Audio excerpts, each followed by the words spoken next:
Hello everyone, देखिए अब next topic करते हैं कॉन्फ़िगरेशन ऑफ ट्रांजिस्टर। देखो कॉन्फ़िगरेशन ये तीन तरह से हो सकती है।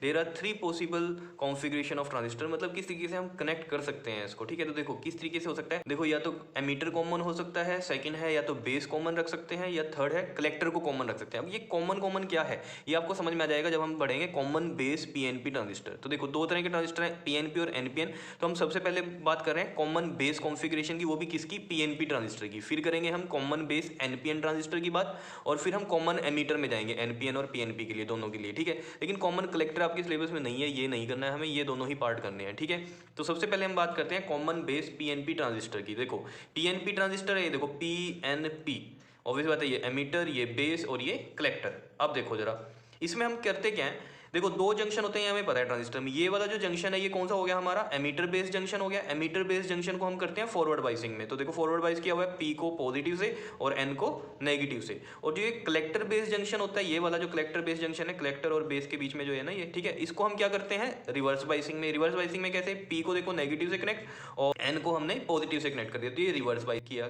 ठीक है, फॉरवर्ड बाइसिंग में हमने जब किया तो ये वीईई सेल लगाया है। अब ये वीईई क्यों बोल रहे हैं हम इसको, क्योंकि ये एमीटर साइड कनेक्टेड है। ठीक है, इसको हम वीईबी भी बोल सकते हैं क्योंकि एमीटर बेस के लिए कनेक्टेड है ना ये बैटरी है सेल। ठीक है, तो हम इसको क्या बोल सकते हैं, वीईबी भी बोल सकते हैं। तो इससे कंफ्यूज ना होना, वीईई क्यों लिख दिया, डबल ई लिख दिया बस। ठीक है, ऐसे ही यहाँ वीसीसी मतलब कलेक्टर के लिए है वोल्टेज, और इसको आप क्या बोल सकते हो, वीसीबी भी बोल सकते हो, VCB collector base voltage. Clear है इतनी बात। ठीक, अब देखो ये काम कैसे करता है इसको समझो। देखो ये कलेक्टर वाला पार्ट जो है ये सबसे पहले तो एम्प्टी होगा। क्यों होगा, देखो ये माइनस है तो ये होल्स कहाँ जाएंगे, इस माइनस की तरफ जाएंगे। ऑब्वियसली बात है ये क्या होगा, एम्प्टी हो जाएगा। अब देखो ये जब एम्प्टी हो गया, यहाँ से ये देखो ये जो एमीटर वाला पार्ट है ये किससे कनेक्टेड है, प्लस से। तो ऑब्वियसली प्लस से जब कनेक्ट है तो यहाँ पर होल्स पड़े हैं, तो ये होल्स कहाँ जाएंगे, रिपेल होंगे। रिपेल होके कहाँ जाएंगे, बेस में, मतलब मूव करेंगे। तो ऑब्वियसली बात है ये होल्स जब मूव करेंगे बेस में तो यहाँ से क्या होगा, अगर होल्स मूव कर रहे हैं तो ऑब्वियसली बात है करंट आएगा। वो करंट कौन सा होगा हमारा, एमीटर करंट होगा। क्लियर है। अब जब यहाँ होल्स आते हैं तो क्या होता है, जो होल्स एमीटर से आए उसमें से 5% तो यहाँ पर क्या हो जाते हैं, कंबाइंड हो जाते हैं इन इलेक्ट्रॉन्स के साथ, और फिर 95% वो आगे जाते हैं। अब जो 5% कंबाइंड हुए हैं वो जो होल्स हैं वो क्या करेंगे, ये नेगेटिव है तो यहाँ से वो होल्स कहाँ जाएंगे, इस नेगेटिव के पास जाएंगे। उसकी वजह से क्या होगा, यहाँ पर बेस करंट आएगा। और जो 95% यहाँ चले गए अब होल्स, वो कहाँ जाएंगे, अब ऑब्वियसली बात है इस नेगेटिव टर्मिनल पे जाएंगे इसके। तो वहां से आपको क्या मिलेगा, कलेक्टर करंट मिलेगा। समझ रहे हो बात को। अब मेन बात पे आते हैं, यहाँ से अब जो ये होल्स हैं, कई बच्चे सोचते हैं कि ये इधर क्यों नहीं गए, इधर ही क्यों गए। तो देखो ये तो आपको समझ में आएगी बात, ये पॉजिटिव है और ये नेगेटिव है, और यहाँ पर ये पॉजिटिव है तो ये तो इसे रिपेल करेंगे होल्स को, और ये नेगेटिव वाले अट्रैक्ट करेंगे। जैसे यहाँ से वाटर फ्लो हो रहा है और यहाँ से ब्लॉकेज है, तो ऑब्वियसली बात है यहाँ तो नहीं जाएगा वाटर, कहाँ जाएगा, इस साइड जाएगा, अगर ये इस साइड खुला है रास्ता। ठीक है ना, नेगेटिव वाला क्या कर रहा है, अट्रैक्ट कर रहा है, तो होल्स इधर चले जाएंगे। समझ में आई बात। और अब आपको ये भी बात पता चल गई होगी कि ये बेस जो था ये कॉमन था, इधर भी एमीटर वाली साइड भी और कलेक्टर वाली साइड भी, ये दोनों में कनेक्ट हो रहा है, कलेक्टर वाली साइड भी कनेक्ट हो रहा है और एमीटर वाली साइड भी, इसलिए इसको बोला कॉमन बेस पीएनपी ट्रांजिस्टर, क्योंकि इसका बेस कॉमन है। समझ में आई बात। ठीक है, अब इनके एरोज की बात कर लेते हैं, करंट की डायरेक्शन। देखो ऑब्वियस बात है, जब ये होल्स इधर मूव कर रहे हैं तो होल्स ऐसे मूव कर रहे हैं, होल्स ऐसे मूव कर रहे हैं, तो मतलब क्या हुआ, करंट भी ऐसे मूव करेगा। ये आपको पता है होल्स की डायरेक्शन में ही मूव होता है। तो ये देखो ये होल्स इधर मूव करेंगे तो ये करंट की डायरेक्शन हमने इस तरीके से दे दी यहाँ पर। ठीक है, यहाँ पर होल्स ऐसे आ रहे हैं इधर वाली साइड, तो ऑब्वियसली बात है करंट की डायरेक्शन ऐसे दे दी हमने। यहाँ पर होल्स कैसे जा रहे हैं, इस तरफ जा रहे हैं ऐसे, तो ये हमने कलेक्टर के लिए दे the direction.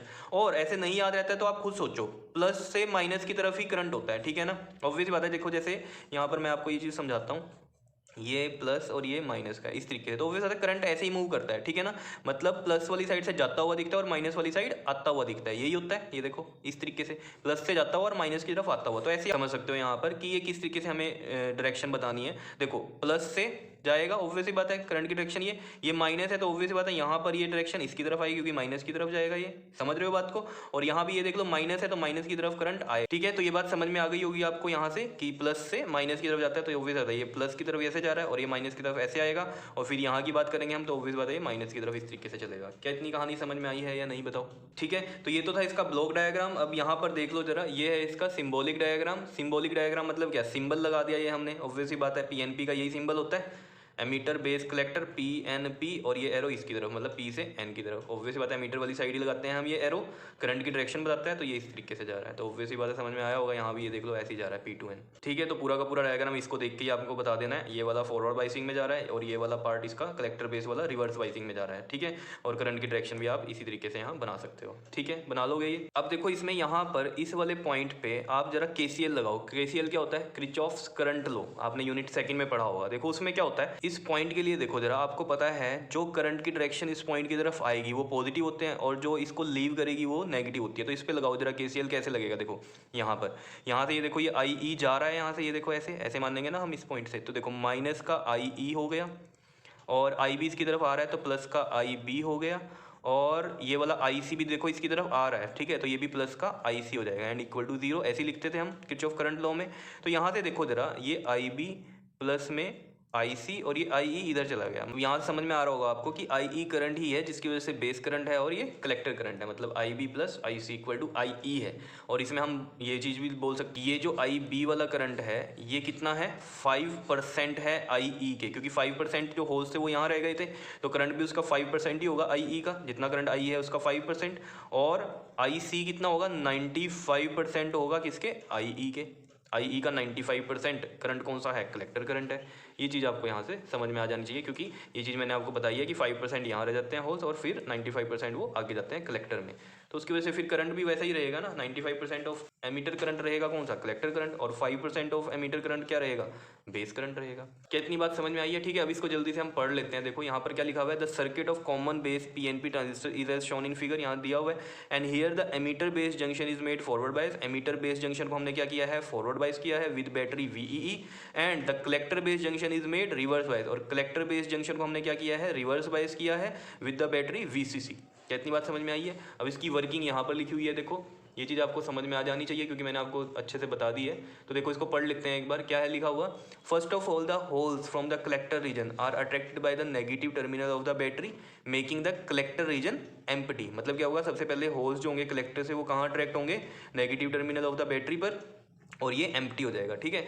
And the holes from the emitter are repelled by the positive terminal of battery VEE। यहाँ से क्या होंगे, होल्स इस पॉजिटिव टर्मिनल की वजह से क्या होंगे, रिपेल होंगे, ठीक है, तो यही लिख रखा है, repelled by the positive terminal of the battery VEE due to which the holes of the emitter move towards base giving the emitter current। और ये obvious बात है मूव होंगे बेस की तरफ, तो यहाँ से emitter करंट आएगा क्योंकि मूवमेंट हो गई है शुरू। And the 5% of holes get combined with electrons in the base region, और 5% जो होल्स होंगे वो यहाँ कंबाइंड होंगे बेस रीजन में, और जिसकी वजह से यहाँ वाले जो होल्स हैं वो अब कहाँ मूव करेंगे, इस नेगेटिव टर्मिनल की तरफ। तो ऑब्वियस बात है यहाँ पर क्या आएगा, बेस करंट आएगा। समझ रहे हो ये चीज़? तो यही लिख रखा था यहाँ पर, giving the base current IB। And the remaining 95% will move to the collector giving the collector current IC। और 95% कहाँ जाएंगे, कलेक्टर के पास जाएंगे जो कि कलेक्टर करंट देंगे। ऑब्वियस बात है यहाँ से ये होल्स कहाँ जाएंगे, इधर नेगेटिव की तरफ, तो यहाँ पर कलेक्टर करंट आएगा, और कलेक्टर करंट को हमने ये IC से लिखा हुआ, ठीक है। तो ये KCL वाली बात यही है जो मैंने आपको बताई है। KCL अप्लाई किया तो IE equal to IB plus IC आएगा, जैसे यहाँ बताया था मैंने, IE equal to IB plus IC, तो ये है, ठीक है।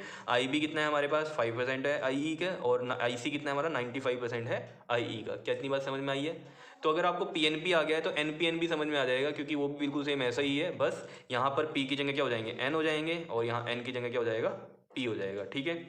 तो उसको भी देखते हैं, वो हम नेक्स्ट वीडियो में करेंगे। क्लियर? ओके जी, थैंक यू।